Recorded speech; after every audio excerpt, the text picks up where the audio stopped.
The federal government last week resolved to go ahead with the January the 18th resumption date for schools nationwide, despite the pressure mounted by some organizations against the reopening of schools amidst the second wave of the pandemic. Well, joining us now to speak on schools' physical resumption in the past week is the Managing Continuity and Regression. That is what we'll be talking about, is education consultant and head teacher at Children's International School, Lekki, Joy Isa. Joy Isa, good to have you join us this morning. Good morning. Well, because schools have been open for a week now, how prepared were you, from day one, and what challenges have you faced going forward? Well, we had to do a lot of preparation before the government gave the directive to open up. And for schools like ours, we have been preparing for this since last year, March. So we have a robust risk assessment that articulates the expectations of having an isolation center in your school, having the nurses facility reorganized so that if someone comes with a fall, you treat them separately from if someone comes in with a cold and a cough. Obviously, all the non-pharmaceutical checks, your temperature guns, hand washing stations everywhere in the entire school. Even for the little ones, their teachers come in PPEs. So it's been a lot of investment in safeguarding the school so that the children can come back safely and the teachers can also, do their jobs safely. So it has required a lot of investment, but I think we've done a decent job of it. In other words, the teachers come in PPEs, if that's what I heard you say. They then... Sorry to interrupt. For the foundation stage, that's the under fives, the teachers have aprons on. Because, for those little ones, sometimes they're young, they can't carry their bags properly. So the teachers have gloves and aprons on, especially when they support them with going to the bathrooms. And the teachers keep their masks on. Okay, good. All right, Joy. I would like to take it from the perspective of the pupils, the students now. How have they been able to acclimatize to this new normal right now, coming back to school, where they're prepared mentally, physically? And more importantly, how has the first week look like? Okay, for us, we've partnered with the parents to prepare the children. The children have been on lockdown for so long, they've been itching to get out of the house. That's just it. And when you think about students' well-being, their psychological well-being, emotional well-being, it is important for them to be able to leave their homes to a safe space. So we've had meetings with our parents to prepare them to come to school. We've had our teachers get tested to ensure that everyone is safe to come to school. And it's a different kind of school because everyone stays in their own bubble. You cannot share pencils, crayons. Everyone has to bring in their unique set of supplies. Your supplies are kept on your table, and you basically you have your own bubble. Now, that's very different from what school used to be like. Part of what children come to school for is the social interaction. So even when the children go out to play, they play in their safe bubbles and they have their face shields on. So it's slightly restrictive, but it's much better for the children. Their feedback is that I'd rather come to school than stay at home. I can imagine. You make it sound quite interesting for even someone like me to want to go to school if I'm made to sit in my own little bubble. But how aware are these pupils? I mean, they're the younger children now. And how aware are they and of the dangers of the spread of the virus? Are they quite aware of it? And how compliant have they been? Most, I'll be honest, in most schools around, Lagos, the feedback we're getting, a lot of children are aware. But I have to say at this point that I feel parents need to do just a little bit more to communicate the need for social distancing to their children. So it's not just the teachers, the head teachers saying, oh no hugs, no high fives, no handshakes and all. But even at home, how much or how compliant are the families with the social distancing protocols. Children still talk, changing cutlery with other people in the home? Are they just keeping to themselves? So education is a partnership really with all the stakeholders. So really, I feel school owners, school teachers, and parents need to partner to keep everyone in the school community safe. As much as the children are safe, the teachers, the parents, the caregivers, nannies, drivers, everybody needs to be safe as well. The children are aware, and they say, oh, no, you can't touch me, you can't hug me, and then the older ones obviously are even more aware, so they're mindful of the need to maintain the distance between themselves. The older ones have to keep their face masks on in school. It is required. From above the age of 5, they should have their face masks on in school. Take frequent breaks every hour to go outside for a break and come back, but everyone has to be protected in school. Okay.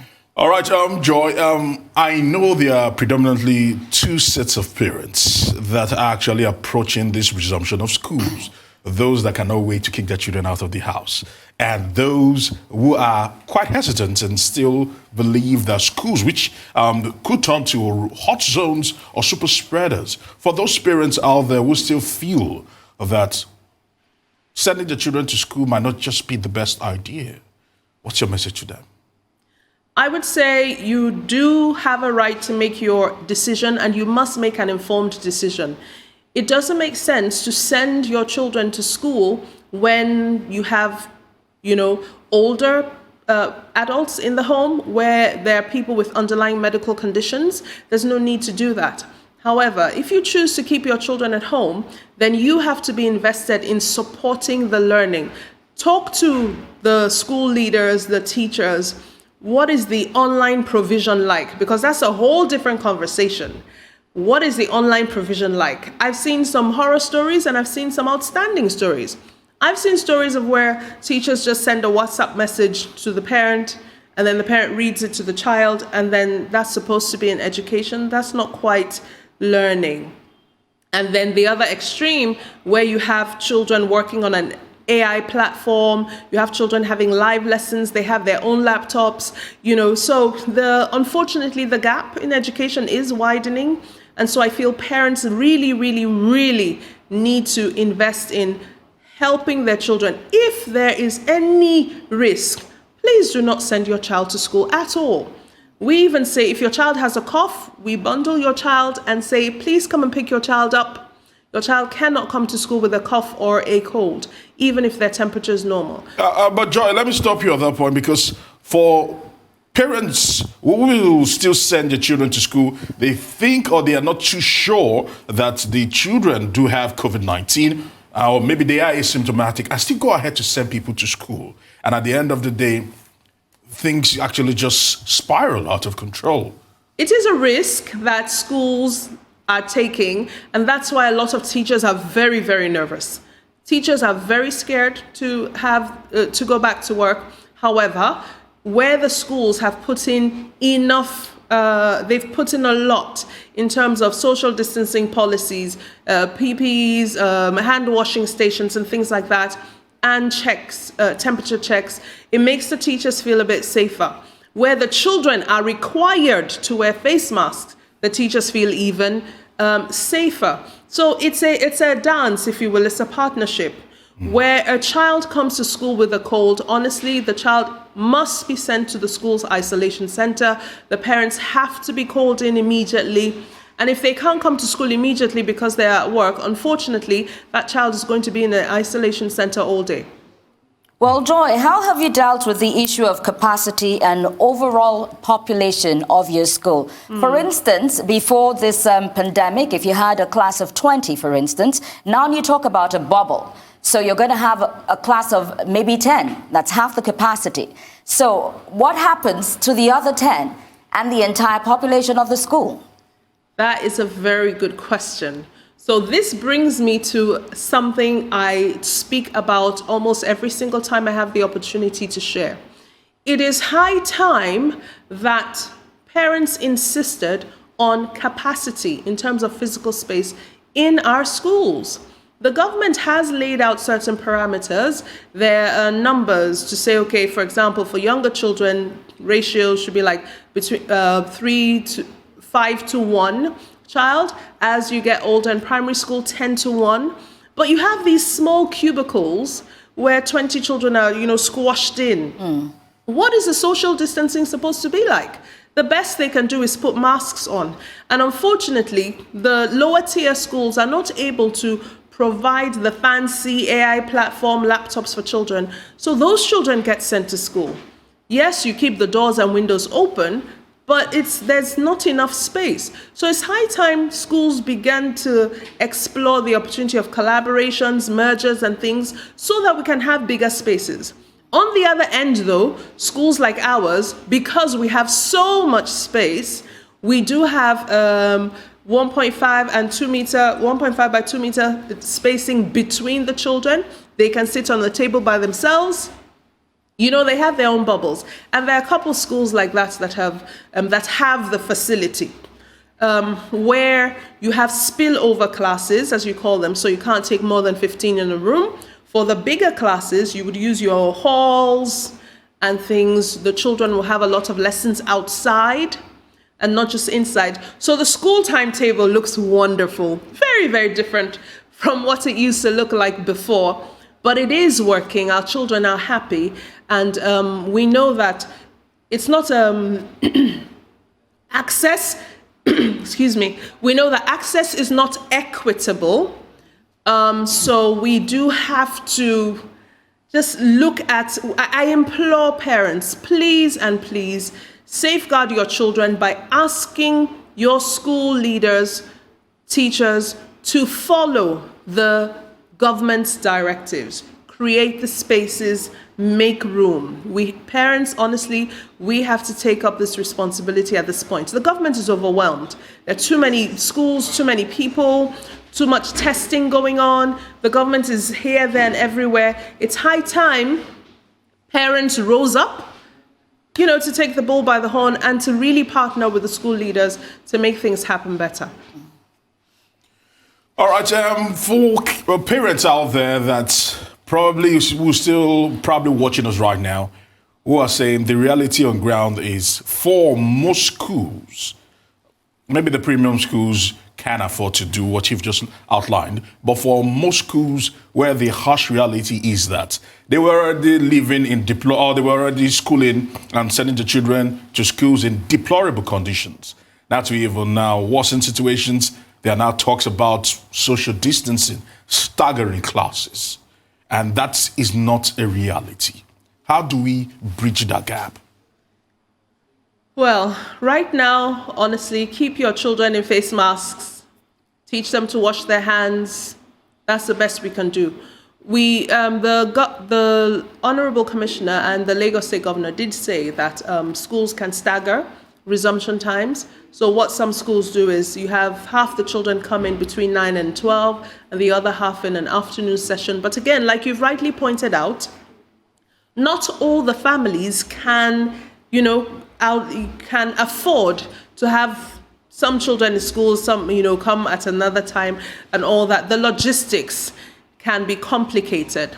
I will encourage these parents to keep their children in face masks, teach them the requirements, and immediately they come back. I mean, the medical doctors have been telling all of us to steam inhalation. So when they come back from school, do some steam inhalation, take a bath, wash their hands, and just keep up in the education, so to say. Keep teaching the children how to stay safe.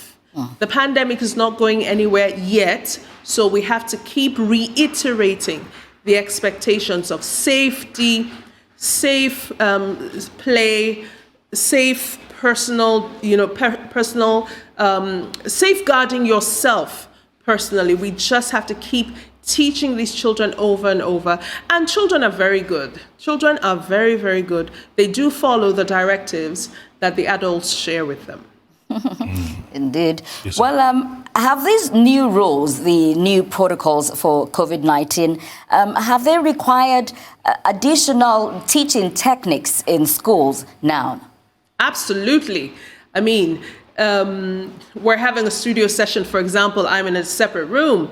The teachers have to speak into a microphone, to a camera, and teach sometimes 30 children online. So how do you engage an online audience?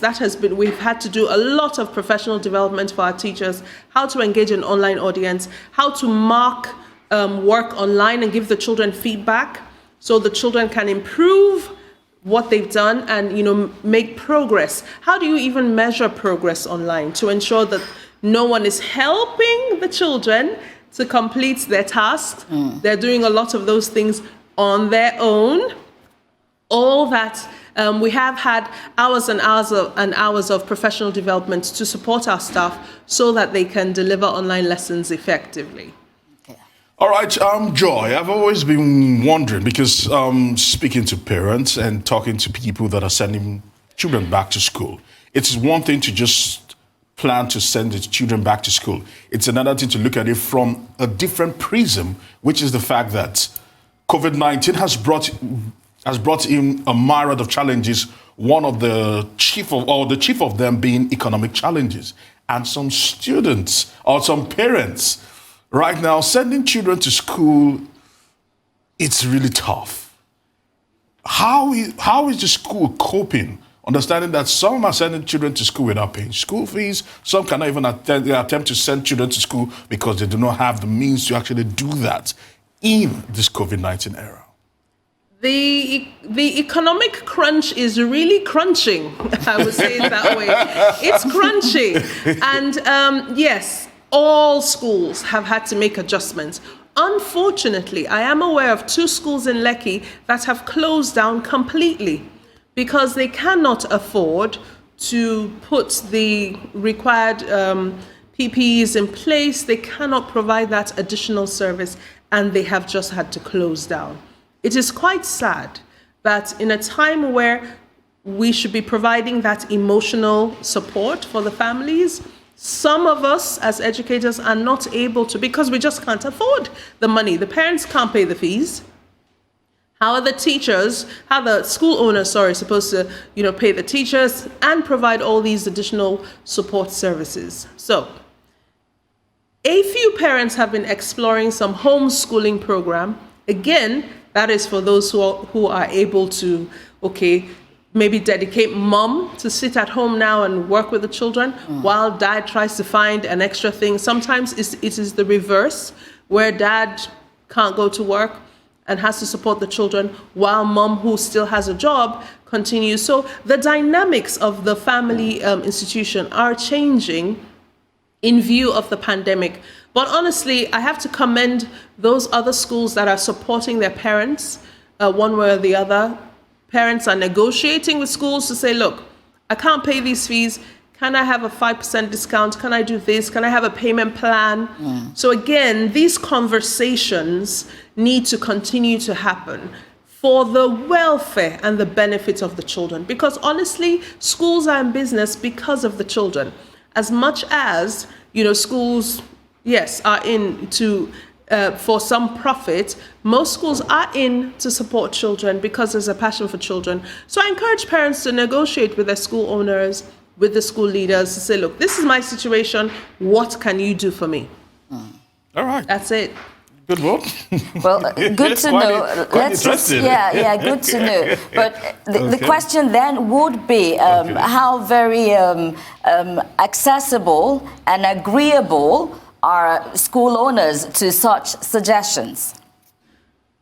Most school owners are 100% agreeable and accessible. Again, school owners and school leaders like myself, we have to look at the budget. So for the higher end schools where you need to provide interactive whiteboards, you need to have high speed data, all the teachers have to have the required EdTech tools and infrastructure, so that there's a minimum requirement. There's a minimum below which you will not go. So again, it's a conversation with the school owner and the finance team to say, okay, look, this is our fee. Let's say we charge 500,000 naira. We can't go below 400,000 naira, unfortunately. And if the parents can't afford it, really and truly, there's nothing you can do. It does seem mean. But as a business, you can't run a business at a loss. Really, you can't find money when your income is really linear. So I am also aware of some children that have stopped going to school. It's sad but true. I am aware of some children who have not been in physical school since March last year. And they're not able to, they're doing a few things online. It's not the same for them. As school leaders, we're really thinking about the gap in access in learning.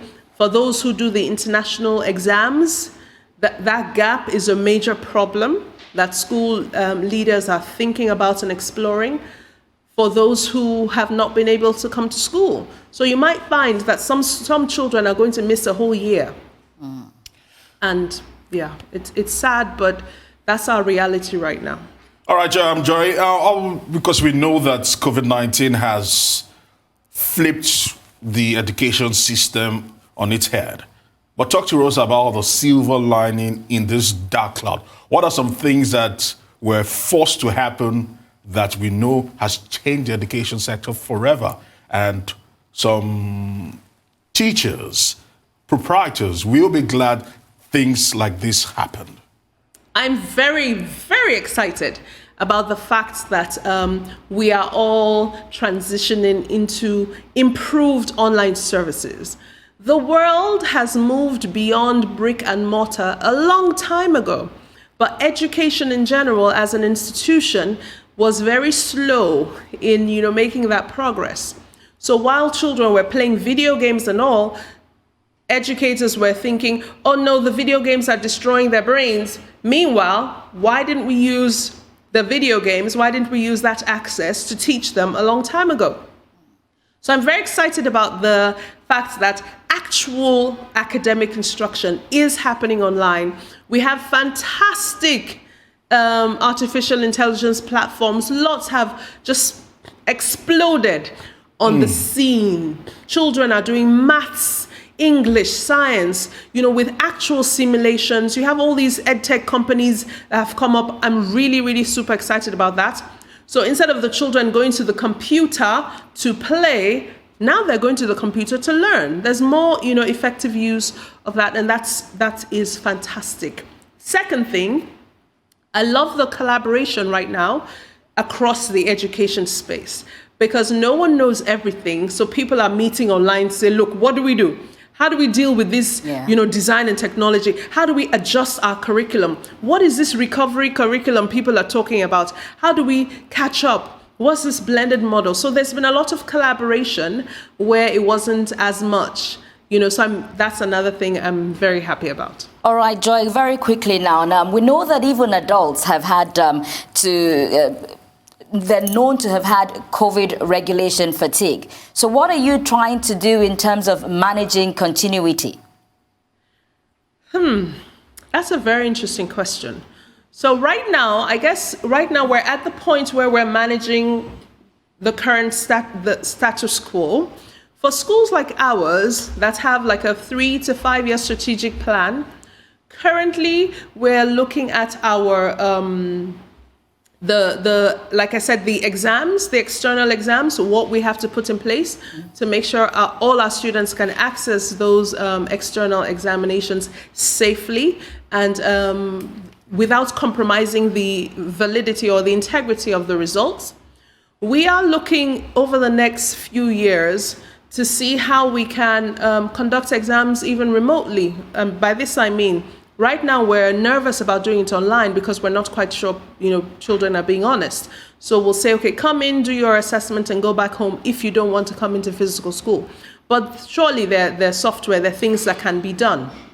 In the next few years, are we going to have a system or a situation where more children will opt for online learning as opposed to coming in physically? So do we evolve and become an online school?